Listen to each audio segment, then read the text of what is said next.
Puji Tuhan, silakan duduk. Shalom. Apa kabar Bapak Ibu?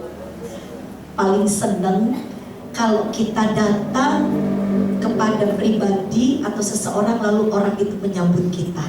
Betul? Ya? Ketika Bapak Ibu datang beribadah, Bapak Ibu berkata, Tuhan ini aku. Lalu Tuhan menyambut saudara. Itu sesuatu yang paling indah. Ya, jangan kita beribadah, jangan kita pelayanan hanya karena tugas atau karena rutinitas. Datang, cari pribadi yang benar-benar bisa mengubah hidup kita. Amin. Puji Tuhan. Bilang kanan kiri, hari ini kita pasti diberkati. Pasti diberkati. Karena ada Tuhan. Amin.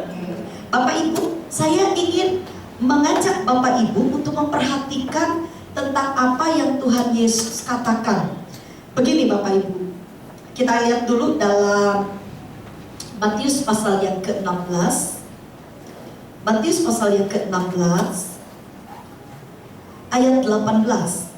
Sebelum saya coba untuk menjelaskan ayat ini, jadi ketika satu kali Bapak Ibu saya nih lagi ngobrol sama suami saya, terus saya tuh bilang gini sama suami saya, kenapa kok ada orang yang begitu cepat sekali lemah? Suami saya memiliki teman, dan temannya ini dibilang ekonominya lemah juga enggak.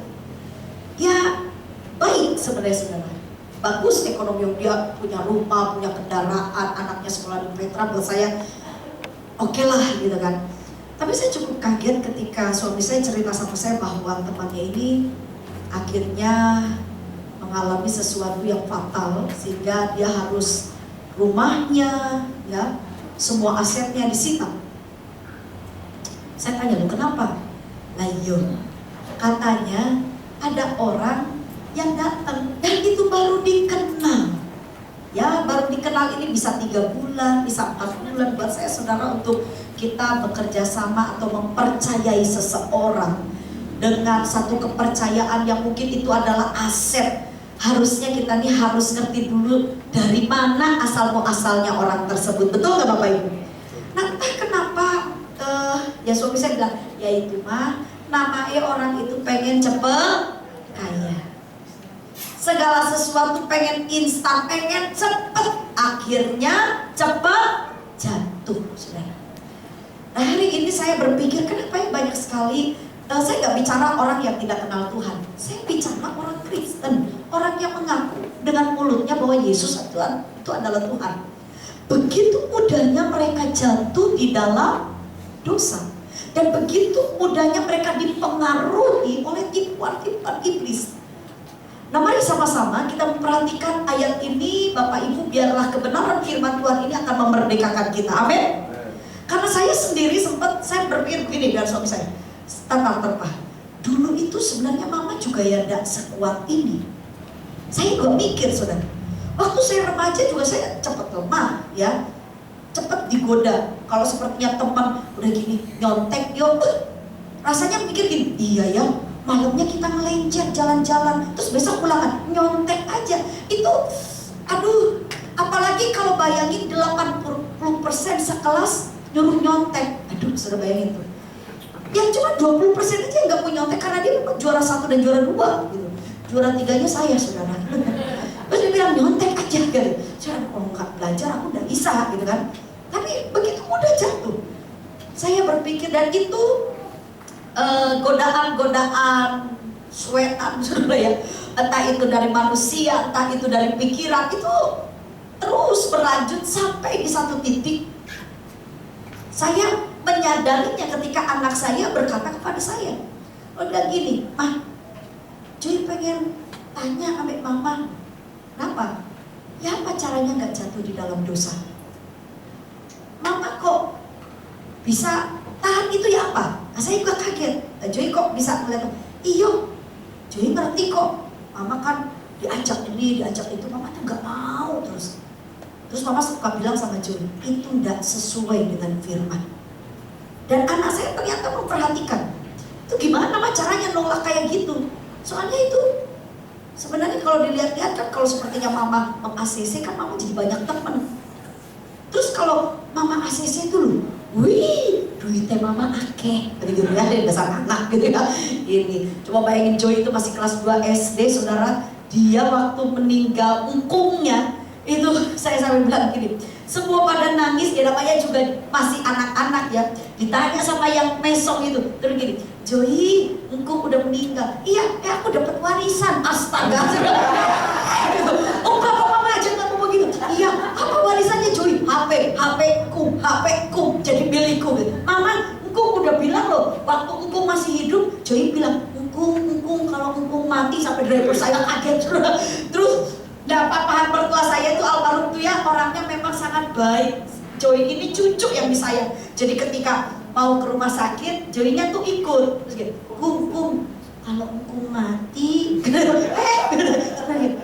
mau mama, kalau engkau mati HP-nya buat Joy ya. Aduh, saya bilang, terus ya papa berkata bilang gitu, iyo, tenang, pasti buat kamu. Gitu. Iya, kalau engkau mati ya, iya. Gitu. Saudara namanya anak kecil gitu loh. Tapi saya selalu bilang, waduh, ya ini waktu Joy bilang, yuk mama kalau ACC itu mau banyak duit. Itu udah cocok dengan firman. Tapi kan yang ngomong itu kan juga anak orang gereja. Dan semua orang gereja itu hidupnya benar. Amin. Dan saya mau hari ini, ayo Bapak Ibu, gimana caranya kita menjadi orang Kristen yang kuat, yang tidak mudah jatuh, dan kita menjadi orang yang berkualitas. Yang mau katakan amin. Sama-sama kita lihat ya. Alkitab mengatakan demikian. Dan aku pun berkata kepadamu, engkau adalah Petrus, dan di atas batu karang ini aku akan mendirikan jemaatku, dan alam maut tidak akan. Ini kata alam maut, Bapak Ibu, itu menunjuk kepada hal-hal yang memang sudah Tuhan tetapkan buat iblis. Ya, Bapak Ibu ingat, alam maut itu sesuatu yang sudah ditetapkan untuk antek-anteknya setan. Karena orang percaya tidak akan binasa. Amin.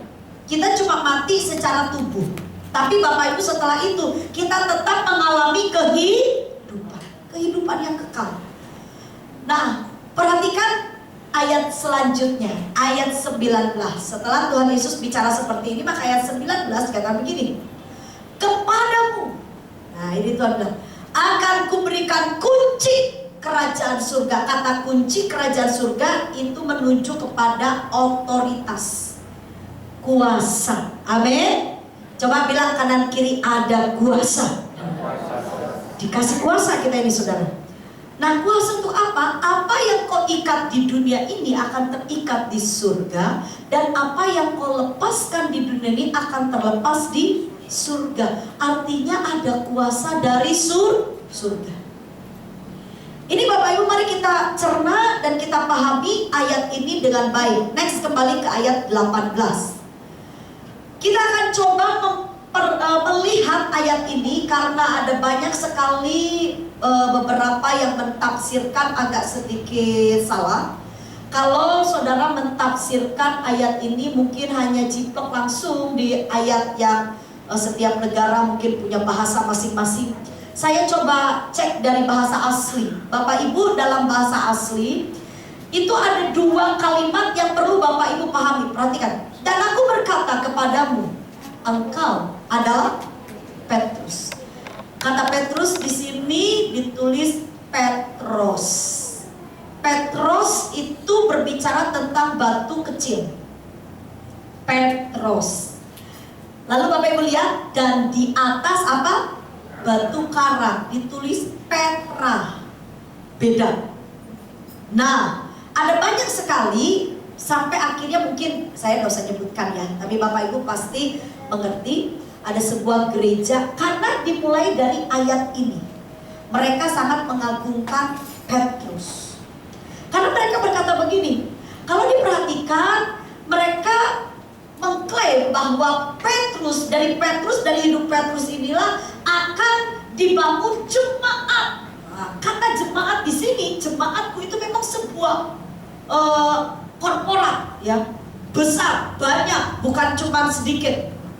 Jadi ada orang-orang tertentu berkata begini, Petrus itu dikasih kepercayaan gede sama Tuhan di dunia untuk membangun sebuah gereja. Sehingga akhirnya beberapa orang yang mentafsirkan ayat ini dengan salah, mereka selalu mendasari bahwa di dalam pergerakan gereja itu harus ada pribadi atau seseorang manusia yang bisa dipanut, diagungkan, sampai mungkin dijadikan raja ya untungnya nggak pakai kerajaan Sunda Empire, sudah ya, raja di atas segala raja, tuh King of Gadung. Ya ini kalau Bapak Ibu perhatikan baik-baik, kita akan lihat. Saya coba ya, terjemahannya begini saudara. Tuhan berkata, engkau. Nah, kata engkau ini, itu juga kalau dalam bahasa aslinya, itu jadi pengertiannya itu ada kepada Petrus, ada kepada batu karang. Jadi Bapak Ibu harus mengerti dengan jelas. Nah makanya kalau dalam bahasa Yunani, itu sangat betul-betul detail. Dikatakan di sini, engkau adalah Petrus, dan engkau di atas batu karang ini. Jadi batu karang ini juga satu pribadi. Tuhan menunjuk satu pribadi. Apa arti Petra? Petra beda dengan Petros. Coba sama-sama katakan dengan saya, Petros. Petros itu batu kecil menunjuk kepada pribadi Petrus.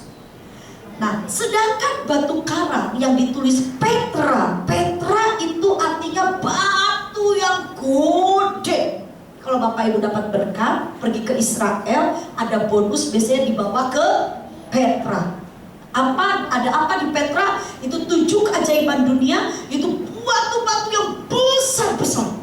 Saya waktu difoto di batu itu kayaknya saya hilang, saudara ya. Gede banget batunya. Dan gembala saya waktu pertama kali, Pera, pokoknya kalau kamu ke Petra foto Ben. Bagus kamu akan lihat. Oh aja terus. Wow. Itu waktu saya ke sana, cuaca itu sebenarnya agak panas. Bukan panas, udah mulai menginjak, ya suhunya itu udah agak hangat. Jadi waktu datangnya ke Petra itu kan kita jalan-jalan itu bisa sampai 2 jam, tapi nggak terasa Bapak Ibu. Ada tuh kelilingi batu-batu besar sekali. Jangan naik andong di sana, saudara bisa jantungan. Karena andongnya itu saya ini apa ini, kuda tapi kayak kuda liar gitu. Saudara, nah saya waktu lihat tuh Petra, batu-batu yang besar. Nah saya diingatkan, saya waktu baca ayat ini, Petra. Ya kenapa itu kok dibilang Petra? Batu karang yang besar. Nah ini ternyata kalau Bapak Ibu pelajari latar belakang dari ayat ini, maka ini batu karangnya menunjuk kepada pribadi Tuhan Yesus. Mari kita menyimak baik-baik. Bagaimana kita mendapatkan kuasa yang dari Tuhan, agar kita tidak lemah atau mudah jatuh di dalam dosa. Yang setuju katakan amin. Karena godaan setan hari-hari ini, godaan dunia itu makin kuat. Apalagi kalau Bapak Ibu punya kebutuhan. Saudara perlu ini, perlu itu, pengen ini, pengen itu. Nah ketika dunia menyodorkan sesuatu yang bisa menggoda saudara, kalau saudara tidak memiliki kualitas rohani yang baik, wah saudara mudah jatuh. Jangankan, maaf ya, jangankan jemaat, wong pendeta ae iso jatuh. Bilang kanan kiri, dengerin. Pendeta ae iso jatuh. Saya gosip loh ya. Jadi Bapak Ibu, ini kita mau belajar. Ya apa ini caranya? Yang pertama, ayat ini memang ditujukan yang pertama untuk Petrus. Kan udah bilang, engkau adalah Petrus. Jadi kepada Petrus, kenapa Tuhan kok menunjuk kepada Petrus? Kita lihat dulu Petrus, maksudnya ada apa dalam hidup Petrus? Perhatikan ayat ke-16. Mulai ayat 16. Nah ini Petrus ini nih. Dari ketika Petrus bicara seperti ini, baru Tuhan itu menyatakan bahwa Petrus akan mengalami kuasa Tuhan. Nanti Bapak Ibu baca itu ya, satu perikop itu kalau pulang dibaca baik-baik. Sekarang ayat ini kan, maka jawab Simon Petrus, karena begini, engkau adalah Mesias, Allah lihat ayat 17. Tuhan Yesus menyatakan, kata Yesus kepadanya, kepada Petrus ini, yang Petrus ngomong, engkau adalah Mesias. Lalu Tuhan bilang, berbahagialah engkau Simon bin Yunus. Nah ini saya dulu gini, loh kan ini Petrus, tapi ngomong ya Petrus, memang ini Simon Petrus namanya. Nggak namanya wakeh ya, orang Israel itu namanya panjang-panjang tuh. Lalu sendiri Simon bin Yunus, sampai ditekankan Simon yang mana? Soalnya Simonnya akeh, saudara. Itu Tuhan itu ya. Bapak Ibu dari sini aja saya tuh sampai sama Tuhan mungkin yang namanya Vera itu banyak saudara. Vera banget. Vera istrinya Daniel. Ternyata saudara tahun 2005 saya mendapat undangan pernikahan Vera dan Daniel. Saya sudah menikah kok. Tapi ternyata ada juga orang yang namanya Vera menikah dengan Daniel, tapi orang yang berbeda. Tapi bagi Tuhan sanggup dan sanggup mengerti, sanggup mengingat, dan sanggup tahu ini Vera yang mana, betul? Itu sampai Tuhan detail. Simon bin Yunus. Nah ini Simon Petrus yang tadi di ayat 16 ngomong ini saudara, engkau adalah Mesias. Sampai detail begitu. Lalu Tuhan Yesus bilang begini, berbahagialah engkau Simon bin Yunus, sebab bukan manusia. Nih lihat, bukan manusia yang menyatakan itu kepadamu, melainkan apa? Bapakku yang di surga. Kalau Bapak Ibu lihat di dalam bahasa Yunani-nya dikatakan begini, Simon, engkau tidak mengatakannya dari dirimu, tapi itu adalah rema. Nah Bapak Ibu, firman dalam bahasa Yunani itu punya dua pengertian. Ditulisnya ada dua pengertian. Yang satu namanya logos, yang satu namanya rema. Coba sama-sama katakan dengan saya, logos dan rema. 2, 3. Jadi firman itu dalam bahasa Yunani itu dicatat ada dua kata. Ada logos, ada rema. Apa bedanya? Kalau logos itu Bapak Ibu keseluruhan firman dari Kejadian sampai Wahyu, itu logos, itu firman. Tapi kalau rema itu hanya salah satu perkataan Tuhan yang dihidupkan, gitu. Yang dihidupkan artinya apa? Yang betul-betul kayak seperti orang kalau dengar itu jadi sepertinya ngeh, gitu loh.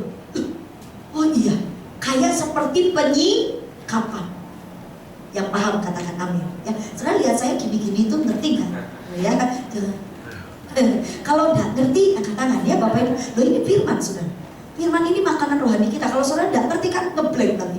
Jadi Bapak Ibu perhatikan di sini. Nah di sini Petrus itu diberi kuasa oleh Tuhan. Kenapa? Karena dia mendapatkan rema. Sebelum Petrus mengakui dalam mulutnya, Yesus engkau adalah Mesias, tidak mungkin muncul ayat 18 dan 19. Yang paham katakan amin. Setelah Petrus berkata, engkau adalah Mesias, baru Yesus itu bicara, engkau Petrus. Sampai nanti di ayat 19, ada kuasa, kuberikan kuasa supaya kamu jadi orang Kristen itu yang berkualitas dan mudah digoyahkan. Kamu punya prinsip dalam hidupmu. Saudara, di dalam pengajaran Alkitab saya nggak akan kupas begitu panjang. Saya simpulkan ini. Siapakah orang-orang yang menerima pewahyuan? Bapak Ibu harus mengerti ini ya. Jadi siapakah orang-orang yang bisa menerima rema firman Tuhan? Yang bisa menerima rema firman Tuhan adalah mereka yang sudah lahir baru. Sama-sama katakan dengan saya, lahir baru. Dilahirkan dari air dan roh. Lahir baru itu bukan berarti Bapak Ibu masuk lagi ke rahimnya ibu gitu loh. Terus lahirkan lagi ibu, ya mati ibunya saudara gitu. Saya pernah anak saya gini, lahir baru. Joy harus masuk ke mama, gak mau bau mama, gak begitu gitu. Bukan begitu caranya nak. Itu lihat Alkitab bilang. Jadi dilahirkan dari air dan roh. Air itu berbicara tentang firman, perkataan Tuhan. Itu kuasa Tuhan. Roh itu bicara tentang pekerjaan dari Roh Kudus. Mari sama-sama Bapak Ibu mencerna ini. Artinya apa? Lahir baru. Orang yang lahir baru itu artinya orang yang hidup di dalam pertobatan. Amin. Jadi jangan percaya, Bapak Ibu tolong ini dipegang baik-baik, karena ini sudah standarnya firman Tuhan. Saya belajar dari firman Tuhan. Jangan percaya kalau orang hidup di dalam dosa lalu dia berkata, Tuhan berbicara kepadaku. Tolong Bapak Ibu dengar baik-baik, itu bukan Tuhan, itu hantu, saudara. Karena kalau Tuhan meremehkan sesuatu itu kepada orang-orang yang sudah lahir baru, gak bisa. Kalau saya bilang gini, Bu Vera, saya ini sebenarnya gak benar-benar juga sih, sedikit-sedikit saya jatuh dalam dosa, tapi kadang-kadang saya tuh bisa mendengar suara Tuhan. Hati-hati, gak mungkin, saudara. Tolong saudara baca dengan baik di dalam Alkitab. Allah itu kudus, maka kuduslah engkau. Itu sudah begitu akurat, itu udah paten. Allah itu kudus, kuduslah engkau. Artinya apa? Gak iso Allah itu kita campur aduk dengan dosa. Amin. Jadi hari ini bagaimana sih caranya kita mendapatkan kuasa? Bapak, Ibu, dan saya harus hidup dalam pertobatan. Ayo lihat kanan kiri, tobat. Lihat bertobat ya, bertobat. Bertobat dari segala yang Bapak Ibu lakukan yang itu tidak cocok dengan firman. Nah, pada waktu kita bertobat, Bapak Ibu percayalah, Roh Kudus akan bekerja dalam hati saudara. Amin. Ketika kita bertobat, lahir baru. Ini penting sekali, saudara. Jadi saya percaya sekali kalau jemaat Tuhan, gereja Tuhan belajar untuk hidup dalam kebenaran.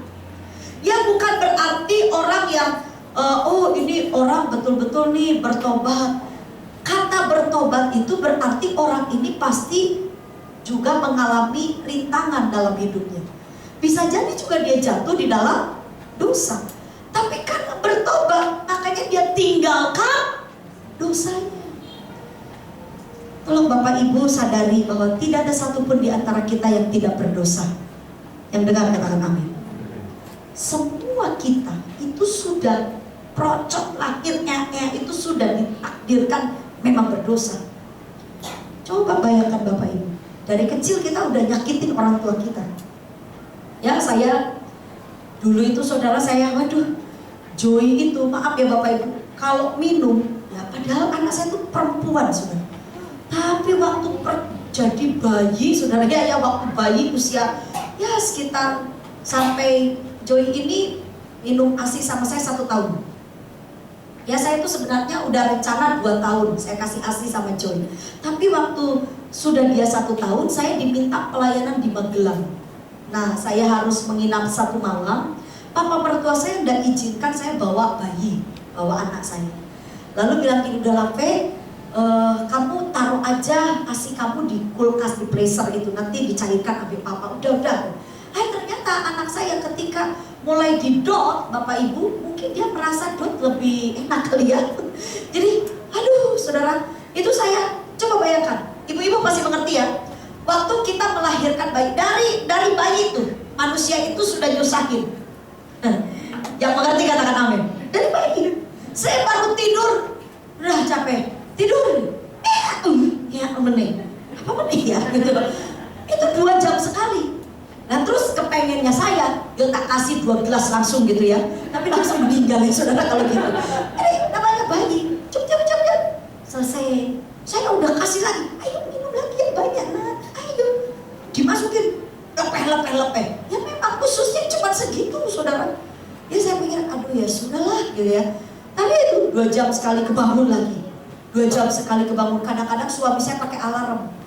Jadi suami saya bilang gini, 2 jam sekali kamu kasih makan ini anak kita. Itu ya apa itu nanti Joy ini? Oh iya 2 jam. Alarm tuh, saya dibangunin. Jadi saya pernah Bapak Ibu saya sampai Saya sampai ketakutan. Saya ini berat badan naik 20 kilo, saudara. Waktu hamil, melahirkan, saya pikir gini, anak saya gede banget, anak saya gede banget. Pas lahir si Joy cuma 2 kilo. Waduh, gedenya kemana? Ya ke mamanya, saudara. Terus waktu lahir, Joy itu kan prematur. Jadi segini, saudara.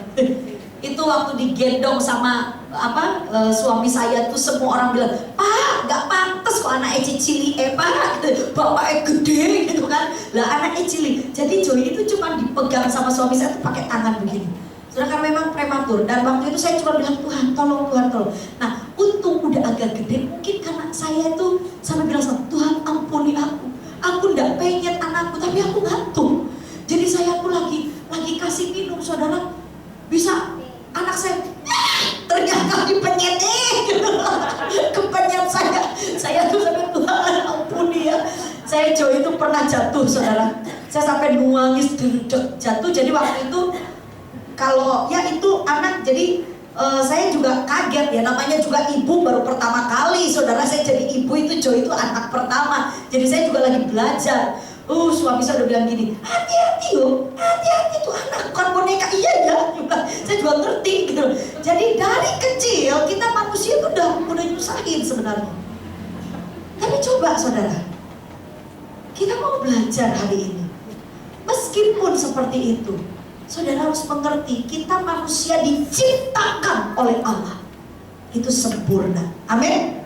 Sungguh sangat.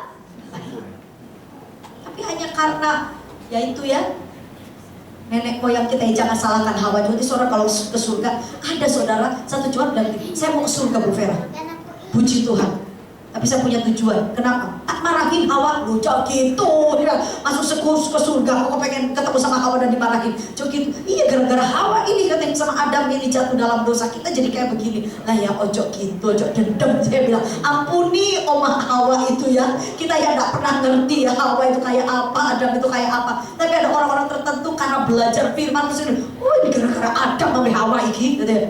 Tapi gak boleh seperti itu. Saudara, hari ini mari kita belajar hidup dalam pertobatan. Salah satu ciri orang bertobat, hatinya baik. Amin. Itu ciri orang yang sudah bertobat. Ayo coba saudara lihat kanan kiri wajahnya. Kita langsung aja ini diaplikasikan ya firmannya. Dan lihat, kamu udah bertobat belum? Dari mukanya kita bisa tahu. Betul gak saudara? Orang kalau bertobat saudara, coba saudara, ada orang masuk ibadah, lalu ibadah itu mau ketemu siapa? Tuhan. Tuhan itu jahat atau baik? Baik. Tapi orang ibadah suruh nyanyi, ini pemimpin pujian, gitu. Nah saudara, kan saya udah berkali-kali sama saudara, kalau saudara gak bisa nyanyi sekalipun, kan saudara gak buta huruf. Nah saudara kan bisa lihat itu ada tulisan. Nah, tulisan ini buat apa? Jangan ini. Ini bukan untuk aksesoris gereja, ini buat tolong kita supaya bisa nyanyi. Amin. Supaya saudara juga belajar firman bisa lebih jelas. Jadi Bapak Ibu, mari kalau datang beribadah harus dengan hati yang baik. Hati tidak boleh jahat. Ya, ayo kasih tahu, nggak boleh jahat, nggak boleh jahat sama orang. Ya, semua kita ini tidak ada yang sempurna. Amin. Kita harus belajar untuk bisa saling mengasihi. Nah, saya percaya hari ini kalau saudara seperti Petrus, lahir baru, ya, hidup dalam pertobatan, maka saudara akan mendapatkan pewahyuan. Dan dari pewahyuan itu, saudara rema itu, maka saudara akan hidup bisa lebih baik lagi. Yang mengerti berikan tepuk tangan yang meriah buat Tuhan. Jadi itu yang pertama, langkah yang pertama. Malam ini kita mau belajar cuma 2 langkah saja. Tapi tolong Bapak Ibu, mengertilah firman ini dengan benar. Yang kedua dikatakan begini, engkau, ayat 18, masih di ayat 18, dan aku pun berkata kepadamu, engkau adalah Petrus, dan di atas apa? Batu karang. Coba perhatikan, di atas batu karang. Batu karang ini Petra, menunjuk kepada pribadi Tuhan Yesus. Jadi kalau seperti ini kita lihat di atas Yesus sebagai Tuhan. baru dikatakan aku akan mendirikan jemaat. Ini saudara coba ya, saya ajak saudara, karena kalau saya pakai bahasa asli, saya ngomong bahasa Yunani, saudara juga nggak mudeng gitu kan. Saya kasih terjemahan aja kepada saudara gini. Di atas pribadi Tuhan Yesus, aku akan membangun jemaat. Artinya begini, berarti segala sesuatu, kegiatan-kegiatan, segala hal yang berkaitan dengan hal-hal yang rohani. Karena kalau menunjuk kepada pribadi Tuhan Yesus, itu adalah hal yang benar-benar berasal dari kerajaan surga. Amin. Dari kerajaan surga. Jadi segala sesuatu yang kita lakukan. Jadi sekali lagi, ini karena banyak orang berpikir, oh ya, saya mau membangun sebuah pelayanan. Tapi ternyata Petrus juga bisa dipakai. Ya, ternyata manusia itu bisa dipakai untuk menjadi dasar membangun sebuah pelayanan. Salah Bapak Ibu. Ayat yang ini tidak seperti itu. Petrus sendiri. Batu karangnya Petra itu menunjuk kepada pribadi Tuhan Yesus. Makanya kalau di dalam bahasa Yunani kelihatan pakai huruf gede. Batu karang Petra. Kalau saudara perhatikan baik-baik di sini, di dalam dasarnya Tuhan Yesus, sentralnya Tuhan Yesus, fokusnya ke Tuhan Yesus, maka Tuhan katakan, aku siapa yang membangun Tuhan. Ini loh. Segala kegiatan rohani itu harus dikerjakan dimulai dari campur tangan Allah sendiri. Yang setuju katakan amin. Tidak dibuat oleh manusia. Jadi Allah sendiri yang sudah memulai. Kadang-kadang Bapak Ibu, saya kadang-kadang juga heran. Saya bilang, oh iya ya, kok bisa ya hidupku ini berubah. Itu saya juga kadang-kadang kaget-kaget. Oh iya, aku kok bisa berubah ya. Cara berpikirku kok bisa jadi api ya. Kadang-kadang kalau saya ngobrol sama teman gitu ya, teman saya ini masih, saya bilang, kok kamu pikirannya kayak gitu sih? Saudara, saya punya teman ya, karena saya cewek. Teman saya kan banyak perempuan. Teman-teman saya ini kalau ngomongin suaminya terus saudara, haleluya amin, saya lihatin mulutnya aja udah senap saya. Lalu mereka bilang, oh suamiku tuh ya bumer, suamiku. Saya bilang, loh kalau tak pikir-pikir, suamiku juga manusia saudara. Tapi kok saya bersyukurnya, kok saya gak merasa, sampai gembala saya saudara. Jadi gembala saya sempat waktu itu, kamu itu suamimu tuh. Terus gembala saya yang, oh bapak itu Pak Gembala ini bisa begini sama istrinya, sama ibu gembala. Kamu itu kok bingungin Vera tentang suamimu. Oh Veranya lo tenang-tenang yang jadi istri. Veranya lo bahagia. Kok kamu yang bingung? Ya aku nih kasihan ambek Vera. Kasihan apa ya Vera bahagia kok. Bayangin. Karena orang kalau menilai mungkin ada orang-orang tertentu berkata kok gini. Saya juga heran saudara. Saya juga dulu waktu awal menikah juga banyak persungutan. Jadi saya ngerti, tapi saya heran, nah kok saya jadi berubah. Saya ngelihat sesuatu yang, maka sampai saya bilang gini, mungkin inilah cinta yang benar. Kalau orang dunia katanya tai ayam jadi rasa coklat itu saudara. Tapi saya begini, cinta yang benar karena semua yang saya lihat dari suami saya, kata orang begini, kata orang, bagi saya tidak masalah. Bahkan buat saya, suami saya the best, tetap yang terbaik. Dan saya kalau lihat kelemahan, makanya ketika saya melihat ada kelemahan-kelemahan di dalam pribadi suami saya nggak merespon dengan cepat gitu langsung, enggak. Nah saya juga heran Bapak Ibu. Terus saya berdoa sama Tuhan kasih hikmat, yaitu kalau kita membangun sebuah kerohanian dasarnya benar, maka kita akan mengalami satu kuasa, menerima kuasa yang membuat hidup kita berkembang, memiliki pikiran yang positif, hatinya tenang. Saudara, kenapa gegeran itu bisa terjadi sampai mencapai perceraian? Ya, coba Bapak Ibu renungkan. Kenapa orang kok di dalam rumah tangga kok bisa bercerai? Ada orang bilang gini, membangun rumah tangga itu adalah mencari kebahagiaan. Benar tak? Kalau membangun rumah tangga untuk sebuah kebahagiaan, kenapa banyak yang bercerai? Berarti bukan. Buat saya, membangun rumah tangga itu bukan untuk kebahagiaan. Kalau yang saya alami, tapi membangun rumah tangga itu membentuk kita menjadi lebih dewasa. Yang dengar katakan amin. Setelah kita dewasa, baru kita akan mengalami kebahagiaan. Hanya orang yang dewasa yang bisa bahagia. Bilang kanan kiri, itu yang benar. Kita katakan. Kalau belum dewasa rohani, ngojok mimpi, saudara bisa bahagia. Kalau belum dewasa rohaninya, bahagianya di mana? Di dompet. Dompetnya tebal, dia senang. Dompetnya tipis, dia mulai cemberut. Nah itu belum dewasa. Bahagianya tidak kekal. Tapi kalau orang rohaninya dewasa, dalam segala kondisi dia tetap happy. Dan tetap senang. Makanya saudara lihat istri-istri di Amsal pasal yang ke-30. Coba perhatikan. Istri yang cakap, dia tertawa akan hari esok.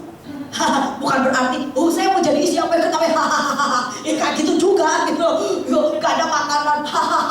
Anak sakit. Wanita peleng sama suaminya. Nggak gitu saudara. Tapi kita belajar apa maksudnya tertawa akan hari esok. Ini orang-orang yang semacam ini, orang yang dewasa karena punya pemikiran, punya hatinya, fokusnya pada sesuatu yang benar, yang kekal. Amin. Jadi Bapak Ibu, hari ini Tuhan mau. Yang kedua, yang terakhir, kalau saya dengan Bapak Ibu betul-betul ingin berkata, Tuhan, aku mau jadi orang Kristen yang kuat, yang tidak mudah goyah. Aku mau berkualitas. Coba bangun segala kerohanian saudara. Sentralnya adalah Kristus. Amin. Jangan karena seseorang, oh saya ini mau ibadah karena pendetanya baik. Saudara, oh saya mau ini, saya mau berubah hidup saya. Soalnya saya punya ibu rohani, bapak rohani baik. Bangun itu karena persekutuan hubungan saudara dengan Yesus. Yang mengerti berikan tepuk tangan. Saudara melayani, bangun pelayanan itu karena saudara punya hubungan dengan Tuhan Yesus.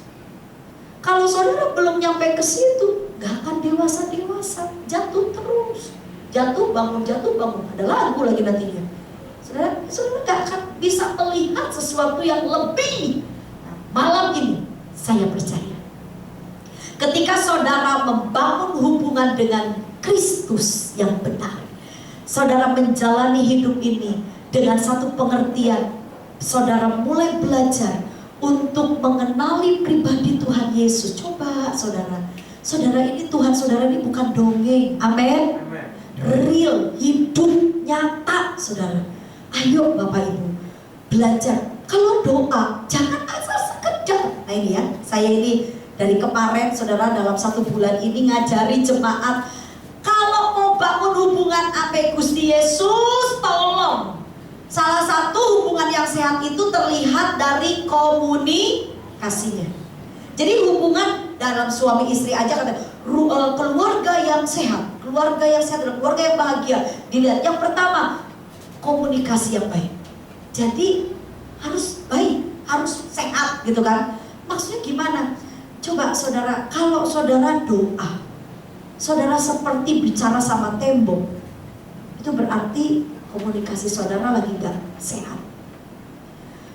Waktu saudara ngobrol, itu bisa hati tuh getar dan bilang, Gusti Yesus, ini aku lah. Itu kalau saudara bisa ngomong sampai Tuhan, sampai nyentuh hati saudara, itu saudara sudah membangun hubungan yang intim, hubungan yang begitu dekat.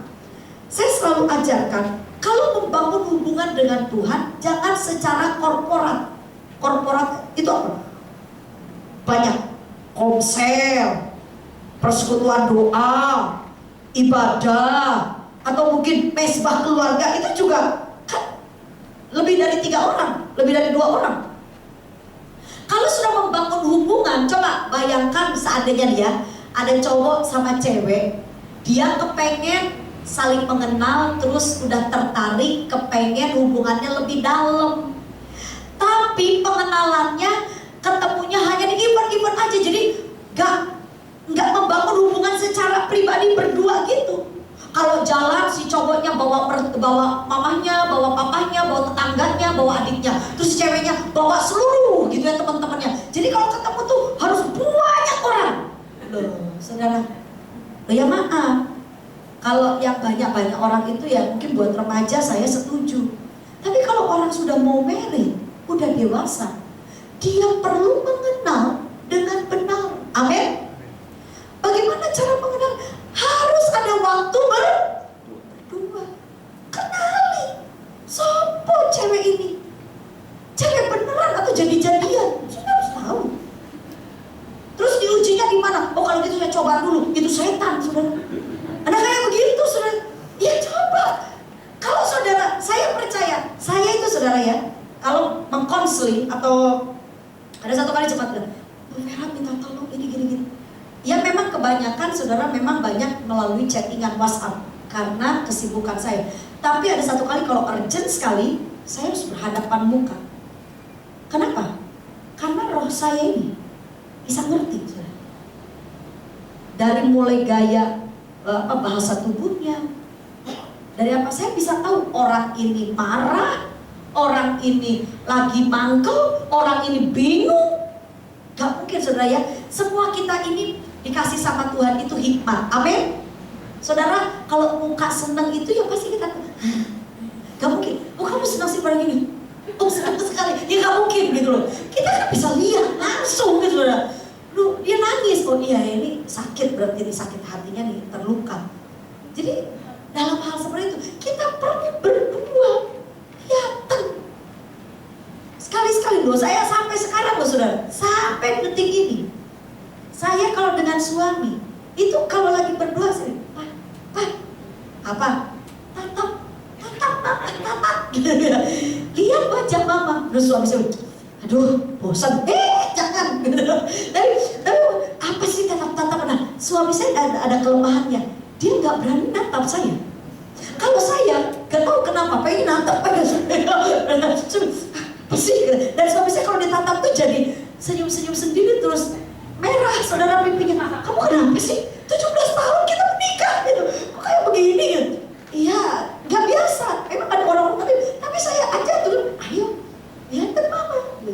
Ayo sampai di usia seperti ini. Kita nih hubungannya ya Allah. Loh saudara, senang loh saudara. Kalau kita membangun hubungan itu dengan komunikasi yang sehat. Saya puji Tuhan, Joy anak saya udah agak gede. Ya, agak gede ini saudara ternyata anak itu ya. Makanya kalau saudara punya anak masih bayi, masih kecil, aduh usahakan sudah dekat dengan anak-anak itu. Karena sudah sedikit remaja saja. Kalau masih kecil, Joy suka bilang begini, Mama pulang jam berapa? Itu selalu dia bilang, Mama pulang jam berapa? Pengen deket sama saya. Tapi sekarang saya berjuang, Joy ikut Mama pelayanan ya. Sibuk. Dan saya bilang, Joy ini Mama, hai. Kadang-kadang tuh, hai, ya Tuhan. Ini ibumu nak, gitu. Tapi gitu kan anak saya, saudara. Aduh dia itu memang pelatih dance ya. Jadi kalau masuk ke rumah pulang sekolah itu ngedance. Saya sama suami saya kalau di meja, anak kita iya. Nah, kenapa nak gitu. Enak banget, musiknya enak. Jadi dia pakai headset gitu deh. Astaga udah bajuin. Tapi sekarang ini sudah kalau ketemu saya udah ngerti kalau jadi Mama, kadang-kadang pijetin kaki saya, terus dikit-dikit, Mama capek, saya langsung, apa pulsa ya habis. Jadi perlu saya itu kalau pulsanya habis, saudara. Kadang HP saya dicari-cari untuk bisa, dia ambil itu sinyalnya itu ya. Saya bilang, aduh nah, haleluya, amin. Untung ya mamaku ini tetap aja sama Tuhan fokus ya. Jadi gak gregetan gitu lihatnya. Tapi itu saudara. Nah saya mau dengan saudara, ayo kita hari ini saudara mau belajar lebih lagi membangun segala sesuatu itu berdua komunikasi yang baik. Nah karena Joy udah gede, saya jadi enak sekarang. Joy, Mama sama Papa mau berduaan, silakan. Pokoknya jangan lupa ya oleh. Dia sekarang oleh terus. Iya, jadi saya ada waktu berdua dengan suami. Saudara, kenali Tuhan saudara. Amin. Bicara sama Tuhan dari hati.